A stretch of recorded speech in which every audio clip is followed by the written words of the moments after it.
Have you ever wondered why you clash with some people instantly, while with others, it feels like you've known them your whole life? Why some conversations leave you drained, while others make you feel alive? Carl Jung believed it wasn't random. Beneath the surface, there are 8 hidden patterns of personality, 8 ways of processing reality, making decisions, and moving through the world. Most people never discover which ones drive them, but once you do, everything changes. Most people never discover which ones drive them. They spend their lives thinking they're misunderstood, defective, or simply unlucky in relationships. But once you understand Jung's framework, everything changes. Jung's original framework. Now, Jung didn't describe these functions quite the way I'm about to present them. When he published Psychological Types in 1921, he was more academic, more complex. What I'm sharing are modern interpretations that make his insights more accessible. Think of them as Jung's ideas translated for how we actually live and work today. Jung identified 4 core psychological functions: thinking, feeling, sensation, and intuition. Each of these could be directed either outward toward the external world, which he called extraversion, or inward toward the inner world, which he called introversion. This gave him 8 distinct ways the human mind processes reality. But here's the crucial part that Jung emphasized: each function has both a gift and a shadow, a way it can elevate life when conscious, or sabotage it when left unconscious. Extraverted thinking, the systems builder. Picture Sarah, a project manager, who walks into a chaotic meeting. While everyone's talking over each other, she's already mentally organizing. First, we need to define the problem. Second, gather data. Third, test solutions. To systems builders, truth isn't philosophical, it's what works. They're the reason your smartphone functions, your favorite restaurant runs smoothly, and major projects actually get finished. They see inefficiency like a surgeon sees infection, something that must be cut out immediately. But watch what happens when Sarah's boyfriend wants to just talk about feelings after a bad day. She immediately jumps to solutions. Have you tried talking to your boss? What about looking for a new job? She's genuinely trying to help, but he feels unheard. The shadow of systems builders is treating every human moment like a problem to be solved. You've probably seen this before. That boss who delivers incredible results, but leaves meetings feeling more like performance reviews than conversations. Or the family member who turns every emotional discussion into a strategic planning session. Here's what's powerful about systems builders. When they integrate their feeling side, they become not just efficient, but wise. They build systems that serve human hearts, not just human productivity. But here's where it gets interesting. What if your mind works in the complete opposite way? Introverted thinking, the pattern detective. Meet David, a software developer who can disappear into code for 6 hours straight. While Sarah builds systems in the world, David builds them in his mind. He's not asking what works, but why does it work? What's the deeper principle here? Pattern detectives are the ones who look at a complex problem and suddenly see the elegant solution everyone missed. They're philosophers, researchers, the people who can explain cryptocurrency to your grandmother once they decide to speak up. But here's the thing, David has 17 brilliant app ideas sitting in his laptop, none of them finished. The shadow of pattern detectives is analysis paralysis. They can think themselves into inaction, waiting until they've solved every theoretical problem before taking the first practical step. You've probably seen this. That colleague who gives amazing insights in meetings, but never volunteers to lead projects. Or the friend who can analyze exactly what's wrong with society, but struggles to change their own daily routines. Here's what's remarkable though. When pattern detectives learn to act on their insights, they become world changers whose ideas reshape entire industries.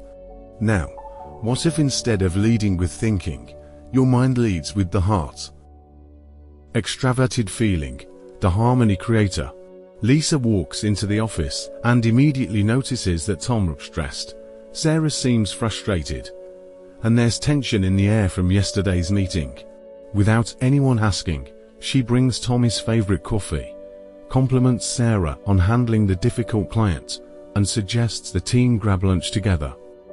Harmony creators are the emotional thermostats of every group. They notice what others miss, who's left out, who needs encouragement, who's about to quit, but hasn't said anything yet. But here's what nobody sees: Lisa goes home exhausted every night. She's so busy managing everyone else's emotions that she's forgotten what her own feel like. At the team lunch she suggested, she orders what she thinks everyone wants her to order. She's lost herself in the mirror of other people's needs. Ever know someone who's everyone's go-to for advice, but you realize you've never heard them share their own problems? They're always asking how are you, but deflect when the question comes back to them. Here's what's beautiful about harmony creators: when they learn to honor their own needs alongside others, they become leaders who can build cultures where everyone thrives. But what if your heart looks inward instead? Introverted feeling, the authentic voice. While Lisa reads the room, Marcus reads his own soul. He's the one who can't fake enthusiasm for a project he doesn't believe in, who'll turn down a promotion if it compromises his values, who speaks quietly, but when he does, everyone listens. Authentic voices are society's moral compass. They're the ones who say this doesn't feel right when everyone else is following the crowd. They may not speak often, but when they do, their words carry the weight of genuine conviction. But here's the challenge: Marcus has been working on the same novel for 5 years, barely sharing it with anyone. The shadow of authentic voices is hiding their truth so deeply that it never impacts the world. They become so protective of their authenticity that they stop expressing it altogether. Think of someone you know who has strong opinions and values, but only shares them with their closest friends, letting mediocre ideas dominate at work or in groups because speaking up feels too vulnerable. Here's the magic though: when authentic voices find courage to share their inner truth, their authenticity gives others permission to be real too. Now let's shift completely. What if your mind leads not with thoughts or feelings, but with your senses? Extraverted sensation, the present moment master. Jake notices everything: the way the barista's smile doesn't reach her eyes, the slight vibration in his car that means the tires need rotation, the exact moment in a conversation when the energy shifts. While others are lost in thoughts about yesterday or plans for tomorrow, Jake is fully here, now. Present moment masters are your friends who can fix anything by listening to it, who know which restaurants have the best atmosphere before reading a single review, who make every experience more vivid just by being there. But here's where it gets tricky. Jake's credit card is maxed out from his weekend in Vegas, and he's already planning the next adventure. The shadow is mistaking stimulation for a fulfillment, always needing the next experience, the next high, the next purchase to feel alive. We all know someone who's lived everywhere, tried everything, but somehow still feels empty. They're incredible in a crisis, amazing travel companions, but struggle with routine or planning for the future. Here's what's powerful about present moment masters: when they learn to savor rather than consume experience, they become anchors who help others appreciate life's richness. But what if your relationship with the physical world looks completely different? Introverted sensation, the living archive. While Jake chases new experiences, Maria treasures old ones.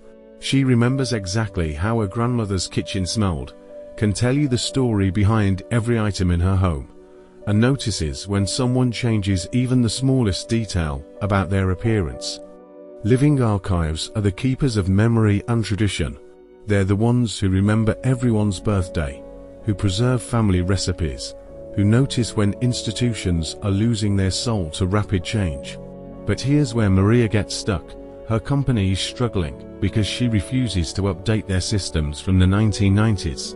"This is how we've always done it," she says, even as competitors pass them by. The shadow is letting the past become a prison instead of a foundation. Think about organizations you know that can't innovate because they're too attached to the way things have always been, or people who can't adapt to necessary changes in relationships or careers because it feels like betraying their history. Here's what's beautiful about living archives. When they use memory to inform rather than constrain the future, they become bridges between wisdom and progress. Finally, let's explore the two most future-oriented ways the mind can work.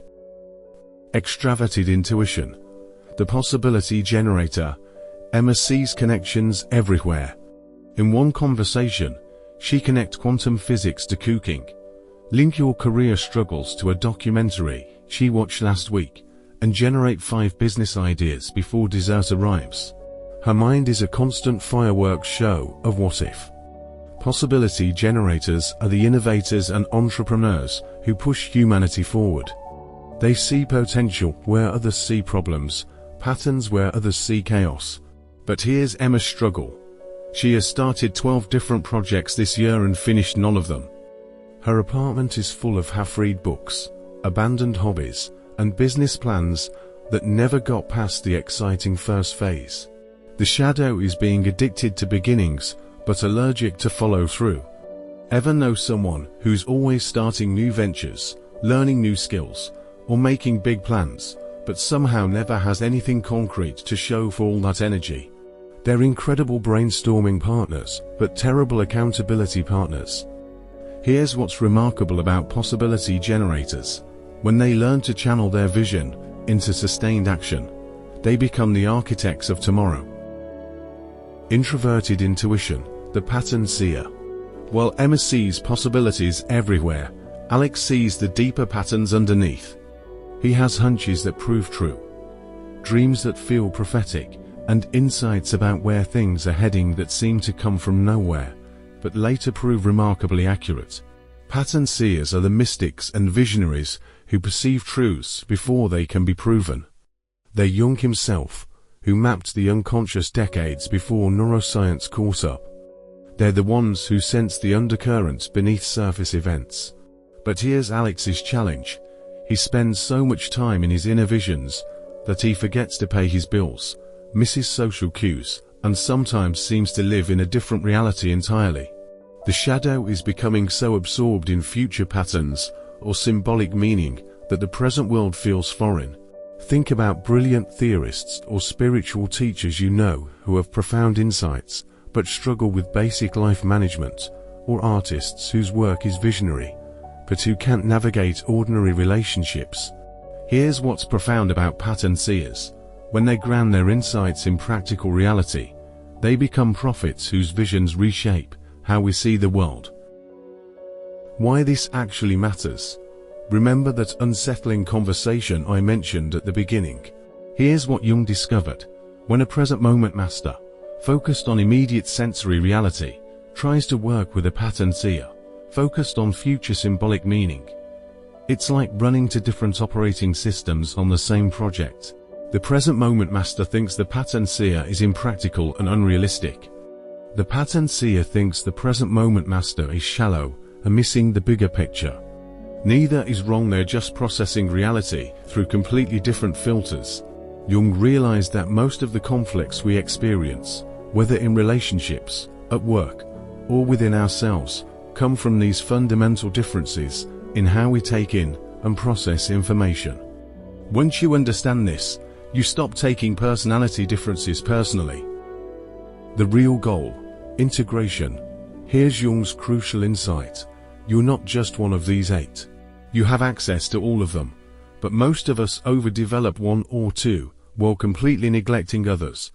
Jung called the process of developing your weaker functions individuation, the lifelong journey of becoming whole rather than staying lopsided. This wasn't just theory for Jung, it was the central task of human development. If you're a systems builder, your growth might come from developing your authentic voice. If you're a harmony creator, you might need to strengthen your pattern detective abilities. The goal isn't to abandon your strengths, it's to balance them with what you've been unconsciously avoiding. Jung wrote, The privilege of a lifetime is to become who you truly are. These 8 functions aren't boxes to trap you, they're tools to free you. So ask yourself, which of these voices speaks loudest in you right now? Which have you been unconsciously avoiding? And what might happen if you stopped resisting the parts of yourself that feel foreign or uncomfortable? Because here's the thing, your conflicts and your gifts often come from the same source. The systems builder's impatience with emotion is the flip side of their ability to create order. The authentic voice's withdrawal is connected to their capacity for genuine conviction. When you integrate what you've rejected, you don't just heal your own inner conflicts, you become someone who can bridge different worlds, translating between different types of people in a way that creates understanding instead of division. Your dominant function isn't your destiny. It's just your starting point. The rest is the adventure of a lifetime.